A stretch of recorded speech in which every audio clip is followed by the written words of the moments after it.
নমস্কাৰ আপোনাক স্বাগতম আপুনি চাই আছে দ্য মৰ্নিং শ্ব' মই জয়ন্ত মাধৱ গোস্বামী আৰু দ্য মৰ্নিং শ্ব'ত আমি আৰম্ভণিতে আপোনাক জনাওঁ ৰাজকন্যাৰ খবৰ ৰাজকন্যাই ইতিমধ্যে মূৰৰ কামোৰণি সৃষ্টি কৰিছে মহানগৰ আৰক্ষীৰ আৰু আজিৰ ভিতৰত দিছপুৰ থানাত হাজিৰ হ'বলৈ নিৰ্দেশ দিয়া হৈছে ৰাজকন্যা বৰুৱাক আজিৰ ভিতৰতে দিছপুৰ থানাত হাজিৰ হ'ব লাগিব ৰাজকন্যা বৰুৱালৈ দিছপুৰ আৰক্ষীয়ে সমন জাৰি কৰিবলৈ বাধ্য হ'ল সংবাদ মাধ্যমৰ হেঁচাত অৱশেষত দিছপুৰ আৰক্ষীয়ে পুনৰ ৰাজকন্যা বৰুৱাক সমন জাৰি কৰিবলৈ বাধ্য হ'ল সোমবাৰে আৰক্ষীয়ে ঘৰত বিচাৰি গৈছিল ৰাজকন্যা বৰুৱাক অসুস্থতাৰ দোহাই দি জিএনআৰচিত চিকিৎসাধীন হৈ আছে বৰ্তমান ৰাজকন্যা দুৰ্ঘটনা সংঘটিত কৰাৰ পিছতে জামিন লাভ কৰিছিল ৰাজকন্যাই আৰু গ্ৰেপ্তাৰ কৰাৰ মাত্ৰ 24 ঘণ্টাৰ পিছতে কেনেদৰে জামিন লাভ কৰিলে তাকে লৈ যথেষ্ট প্ৰতিক্ৰিয়াৰ সৃষ্টি হৈছিল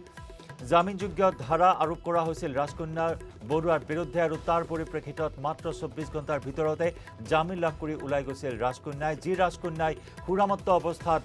গাড়ী চলাই দ্ৰুতবেগত গাড়ী চলাই সংঘটিত কৰিছিল ভয়ংকৰ দুৰ্ঘটনা যি দুৰ্ঘটনাত 8জন শ্ৰমিকসহ 9জন গুৰুতৰভাৱে আঘাতপ্ৰাপ্ত হৈছিল জোসেফ নামৰ এজন শ্ৰমিকৰ দুইখন ভৰিয়েই কাটি দিবলগীয়া হ'ল চিৰদিনৰ বাবে ঘূণীয়া হ'বলগীয়া হ'ল কেইবাজনো শ্ৰমিক বৰ্তমানে জীৱন মৰণেৰে যুঁজি আছে কেইবাজনো শ্ৰমিকে আৰু এই ভয়ংকৰ সংঘটিত কৰা ৰাজকন্যা বৰুৱাক গ্ৰেপ্তাৰ কৰাৰ মাত্ৰ 24 ঘণ্টা পিছতে জামিনত মুকলি হৈ অহা কাণ্ডক লৈ তীব্ৰ প্ৰতিক্ৰিয়াৰ সৃষ্টি হৈছিল এই বাতৰি নিউজ 18ত সবিস্তাৰে আমি সম্প্ৰচাৰ কৰিছোঁ সংবাদ মাধ্যমত ছ'চিয়েল মিডিয়াত সৰ্বত্ৰে ব্যাপকভাৱে চৰ্চা লাভ কৰিছে এই খবৰে আৰু তাৰ পিছতে পুনৰবাৰ দিছপুৰ আৰক্ষীয়ে ৰাজকন্যা বৰুৱাক সমন জাৰি কৰিবলৈ বাধ্য হয় ঘৰলৈ বিচাৰি গৈছিল ৰাজকন্যা বৰুৱাক কিন্তু ঘৰত নাছিল অসুস্থতাৰ দোহাই দি জিএনআৰচি হাস্পতালত চিকিৎসাধীন হৈ আছে ৰাজকন্যা বৰুৱা ইতিমধ্যে আৰক্ষীৰ গাফিলতিৰ কেইবাটাও তথ্য সন্মুখলৈ আহিছে যিখন এফআইআৰ এই এফআইআৰখনত কেইবাটাও কথা উল্লেখ কৰা হোৱা নাছিল নিশা সান্ধ্য আইন উলংঘন কৰিছিল ৰাজকন্যাই সেই কথা উল্লেখ কৰা হোৱা নাছিল স্বাস্থ্য পৰীক্ষা কৰাব লাগিছিল কিন্তু স্বাস্থ্য পৰীক্ষাও ৰহস্যজনক কাৰণত কৰোৱা নহল ৰাজকন্যা বৰুৱাৰ আৰু এনে কেতবোৰ গাফিলতি আৰক্ষীৰ বিৰুদ্ধে উত্থাপিত হৈছে আৰু ইতিমধ্যেই দুগৰাকীকৈ আৰক্ষীক নিলম্বন কৰা হৈছে এই সমগ্ৰ ঘটনাৰ সৈতে জড়িত থকাৰ বাবে আৰু এইগৰাকী হৈছে ৰাজকন্যা বৰুৱা 1 অক্টোবৰৰ নিশা সুৰাসক্ত হৈ দ্ৰুতগতিত গাড়ী চলাই নিশা বন কৰি থকা শ্ৰমিকক খুন্দিয়াইছিল ৰাজকন্যাই শ্ৰমিকৰ জীৱনলৈ অমানিশা কঢ়িয়াই অনা ৰাজকন্যাই পিছদিনাই লাভ কৰিলে জামিন কিন্তু কেনেকৈ চাওঁ আহক এক বিশেষ ৰিপৰ্ট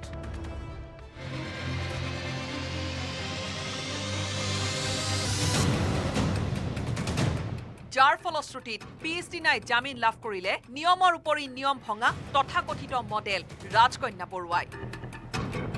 আৰক্ষীয়ে কি ভুল কৰিলে সেই নিশা 1 মেডিকেল নকৰালে ৰাজকন্যাৰ 2 এজাহাৰক নিলিখিলে নৈশ কাৰফিউ ভংগ কৰাৰ কথা 3 পিঅ অৰ্থাৎ ঘটনাস্থলীত নকৰিলে সঠিক অনুসন্ধান 4 এজাহাৰত নিদিলে সুৰাসক্ত হৈ গাড়ী চলোৱাৰ কথা দিছপুৰ আৰক্ষীৰ এনে ভুলৰ বাবে অসম আৰক্ষীলৈ এতিয়া আঙুলি টুৱাইছে সকলোৱে শ্ৰমিকৰ ন্যায় বিচাৰি শ্ৰমিক সানোৱাৰ চৌধুৰীয়ে দিব খুজিছে এজাহাৰ বিচাৰিছে ন্যায় 2194 গাড়ীখন মানে ছোৱালীজনীয়ে নিচা কৰি আহি মানে ড্ৰিংক কৰি আহি তীব্ৰ বেগেৰে আমাৰ বনোৱাৰ মানে কাম কৰি থকা গাড়ীখনত খুন্দিয়ালে আইনে এইটো ব্যৱস্থা কৰিব লাগে মানে আপোনালোকে কিবা অলপ সহায় কৰিব লাগে জামিন কিয় পালে আৰক্ষীয়ে কি কেছ ডায়েৰীটো বিলাকে লিখিলে নেকি নাজানো মানে ইয়াতে মানে এড কৰা হোৱা নাই যে এফআইআৰখনত যে এড কৰা হোৱা নাই আমি তাই নিচা কৰি আহি গাড়ীখনত খুন্দিয়াইছে মানে ড্ৰিংক এণ্ড ড্ৰাইভ কৰা বুলি হেৰি কৰা নাই আৰু কোভিডৰ সময়ত মানে প্ৰটকল ভাঙিছে মানে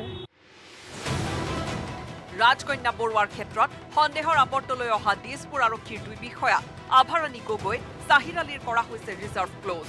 আনহাতে মুখ্যমন্ত্ৰী ডক্টৰ হিমন্ত বিশ্ব শৰ্মায়ো এটা কথা স্পষ্ট কৰি দিছে গাফিলতি কৰা আৰক্ষী পৰিব বিপদত হাৰি যাব নোৱাৰিব ৰাজকন্যাক সহায় কৰা আৰক্ষী পুলিচৰ পৰা স্যাৰ জামিন পাইছে জামিন কেনেকৈ জামিন পালে পুলিচৰ দিগদাৰি চাই থাককচোন আগলৈকে চাই থাকক এদিন দুদিন তিনিদিন চাই লওক এদিন জামিন পোৱা মানে কাহিনীটো শেষ হৈ নাযায়তো অহা 2-3 দিনত আকৌ চাই থাকক সংবাদ মাধ্যমৰ হেঁচাৰ পিছত সমগ্ৰ ঘটনাক লৈ সম্বিত ঘূৰি অহা দিছপুৰ আৰক্ষীৰ মাজত চলিছে এতিয়া হাহাকাৰ পুনৰ ঘটনাস্থলী পৰীক্ষা কৰিছে দিছপুৰ আৰক্ষীয়ে bureau' report news 18 Assam north east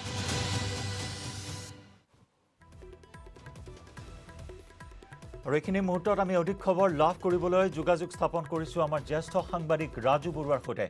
Raju ইতিমধ্যে মুখ্যমন্ত্ৰী ডক্টৰ হিমন্ত বিশ্ব শৰ্মাই কালিৰ দিনটোত কৈছিল যে জামিন লাভ কৰিলে কাহিনী শেষ হৈ নাযায় আৰু ইতিমধ্যে ৰিজাৰ্ভ ক্লোজ কৰা হৈছে দুগৰাকীকৈ বিষয়া দিছপুৰ আৰক্ষীৰ আৰু তাৰ পিছতে সমন জাৰি কৰিবলৈ পুনৰবাৰ বাধ্য হ'ল দিছপুৰ আৰক্ষী কিন্তু কথা হৈছে যে বৰ্তমান অসুস্থতাৰ দোহাই দি জিএনআৰচি হাস্পতালত চিকিৎসাধীন হৈ আছে ৰাজকন্যা গতিকে এতিয়া কেনেকুৱা পৰ্যায় হ'ব তদন্তৰ কেনেকুৱা পৰ্যায় যিহেতু আজিয়েই হাজিৰ হ'ব লাগিব ৰাজকন্যাই দিছপুৰ আৰক্ষী থানাত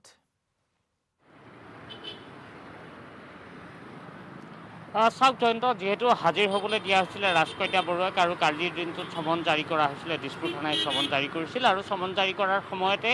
সেই কথা পোহৰলৈ আহিছিল যে ৰাজকন্যা বৰুৱা জিএনআৰচি হাস্পতালত ভৰ্তি হৈ আছে আৰু আজি পুৱাৰ ভাগত আমি যিটো তথ্য লাভ কৰিছোঁ ৰাজকন্যা বৰুৱাই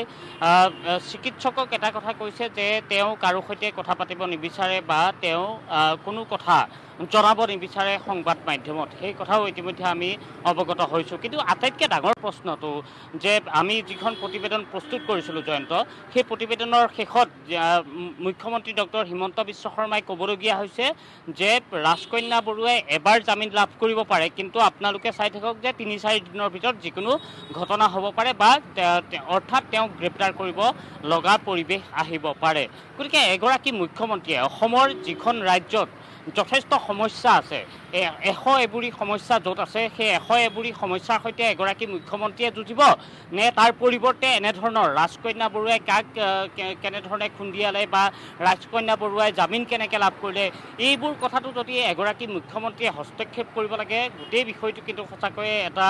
লাজ লগা বিষয়লৈ পৰিগণিত হয় কাৰণ আৰক্ষী প্ৰশাসন যি আৰক্ষী প্ৰশাসনক বিভিন্ন সময়ত সকলোৱে বাহ দি আহিছে যে আৰক্ষীয়ে অসম আৰক্ষীয়ে যথেষ্ট কাম কৰিছে তেওঁলোকে ড্ৰাগছৰ বিৰুদ্ধে তেওঁলোকে যুঁজিছে বা অন্যান্য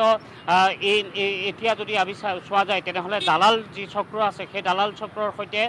তেওঁলোক যুঁজিছে বিভিন্ন সমস্যা ইতিমধ্যে আহি পৰিছে সেই সমস্যা 100 এবুৰি সমস্যাৰ সৈতে আৰক্ষীয়েও যুঁজি থাকিব লগা হৈছে কিন্তু তাৰ মাজতে এনেকুৱা এটা ঘটনা যিটো ঘটনা 1 অক্টোবৰৰ নিশা সংঘটিত হৈছিলে এগৰাকী সুৰক্ষিত যুৱতী যিগৰাকীৰ নাম ৰাজকন্যা বৰুৱা ইতিমধ্যে সকলোৱে গমেই পাইছে যে ৰাজকন্যা বৰুৱাই যিখন গাড়ীৰে আহি পেলাই সেই নিশা যি সময়ত নৈশ কাৰফিউ চলি আছিলে নৈশ কাৰফিউ তেওঁ ভংগ কৰিছে নৈশ সান্ধ্য আইন ভংগ কৰি তেওঁ সুৰাসক্ত হৈ আহি এখন গাড়ীত প্ৰথমতে খুন্দা মাৰিছে আৰু তাৰপিছতে সেই শ্ৰমিকসকলে যিসকলে কাম কৰি আছিলে সেই শ্ৰমিকসকলৰ ওপৰেৰে গাড়ী চলাই দিছিল গতিকে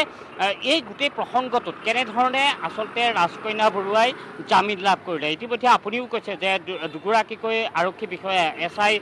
শ্বাহিৰ আলী তেওঁ যান বাহন আৰক্ষী শাখাৰ তেওঁ SI আছিলে শ্বাহিৰ আলী তেওঁ ৰিজাৰ্ভ ক্লোজ কৰা হৈছে ঠিক একেদৰে WSI আভাৰাণী গগৈ দিছপুৰ থানাৰ তেওঁ সেই সময়ত কৰ্তব্যৰত আছিলে আভাৰাণী গগৈৰো ৰিজাৰ্ভ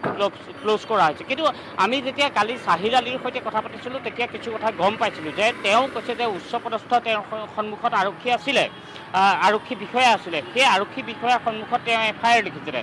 FIRত কি পইণ্ট থাকিব কি পইণ্টৰ মাজেৰে আচলতে খুৰুঙা নথকাকৈ এগৰাকী ৰাজকন্যা বিষয়াৰ নিচিনা তথাকথিত মডেলক কেনেধৰণে জেললৈ প্ৰেৰণ কৰিব পাৰি বা শাস্তি বিহিব পাৰি সেই বিষয়বোৰ লৈ সেই নিশাটোৰ ভিতৰত কি হৈছিলে বা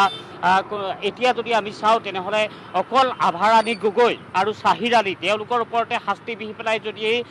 সকলো যদি সমস্যা সমাধান হোৱা বুলি ভবা যায় তেনেহ'লে ভুল কথা হ'ব কাৰণ উচ্চপদস্থ আৰক্ষী বিষয়াসকলে সেই সময়ত কৰি আছিল কি তেনেকুৱা ধৰণৰ প্ৰশ্ন অৱতাৰণা হ'ব আৰু য'ত মই পুনৰবাৰ কৈছোঁ জয়ন্ত যে এখন ৰাজ্য যিখন ৰাজ্য অসম আৰু সেইখন ৰাজ্যত যথেষ্ট সমস্যা আছে 100 এবুৰি সমস্যা আছে সেই সমস্যাৰ মাজত এগৰাকী মুখ্যমন্ত্ৰীয়ে এনেকুৱা এটা গোচৰতো য'ত তেওঁ হস্তক্ষেপ কৰিবলৈ বাধ্য হ'বলগীয়া হৈছে তেনেকুৱা এটা বিষয়ত সঁচাকৈ লাজ লগা এটা বিষয় আৰু তাৰপিছতে মুখ্যমন্ত্ৰীয়ে যেতিয়া ভাষ্য প্ৰদান কৰিলে ৰিজাৰ্ভ ক্লোজ ইতিমধ্যে দুগৰাকী বিষয়াৰ হ'ল আৰু তাৰপিছতো কিন্তু বহু প্ৰশ্নৰ এতিয়াও অৱতাৰণা হৈ আছে আচলতে বাকীখিনিৰ যিসকল উচ্চপদস্থ আৰক্ষী বিষয়া আছিলে তেওঁলোকৰ ক্ষেত্ৰত কি ব্যৱস্থা তেনেকৈ ধৰণে গ্ৰহণ কৰা হ'ব বা এই বিষয়টোত FIRখন কি কাৰণত ইমান সুৰুঙা থকাকৈ কিয় লিখা হ'ল এই তেনেকুৱা প্ৰশ্নবোৰ আহি পৰিব কাৰণ সান্ধ্য আইন ভংগ কৰা যিটো জামিনবিহীন এটা গোচৰ আছিলে সেইটো কি কাৰণত সেই নিশা যিখন এফআইআৰ আছিলে এফআইআৰ সন্নিৱিষ্ট কৰা নহ'ল বা তেওঁৰ নিশাৰ ভিতৰত যেতিয়া দুৰ্ঘটনা সংঘটিত হৈছিল যিটো কথা আনুষ্ঠানিকভাৱে নক'লেও শ্বাহিদ আলীৰ পৰা আমি গম পাইছিলোঁ যে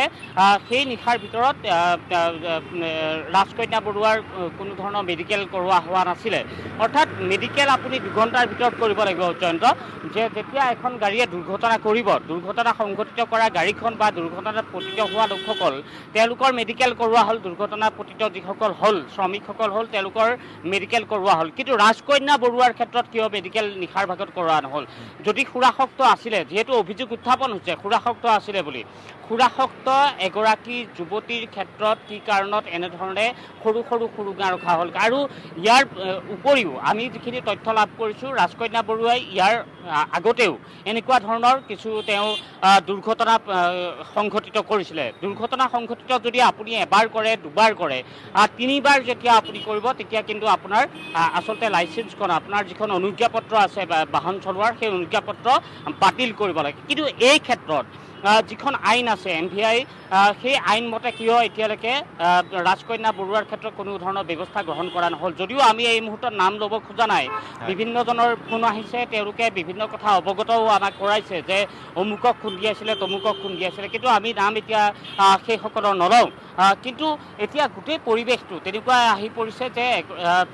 ৰাজকন্যা বৰুৱাই যি দুৰ্ঘটনা সংঘটিত কৰিলে তেওঁ পিছদিনাখনেই জামিন লাভ কৰিলে কেনেকুৱা তেওঁৰ যাদু আছিলে যি যাদুৰ বলেৰে তেওঁ ইয়াৰ পৰা এই দিছপুৰ থানাৰ পৰা তেওঁ গুচি যাবলৈ সক্ষম হ'ল কিন্তু আনৰ ক্ষেত্ৰত হ'লে আপুনিও যদি চাই যেতিয়া প্ৰথম এই কোভিড পৰিস্থিতি যেতিয়া সৃষ্টি হৈছিল সেই সময়ত আৰক্ষীৰ ভূমিকা কি আছিল বা আৰক্ষীয়ে বিভিন্ন সময়ত এনকাউণ্টাৰ কাবাক কৰিছে বা কিবা কৰিছে এই সকলোবোৰত আৰক্ষীক সকলোৱে বাহ দি আছিলে কিন্তু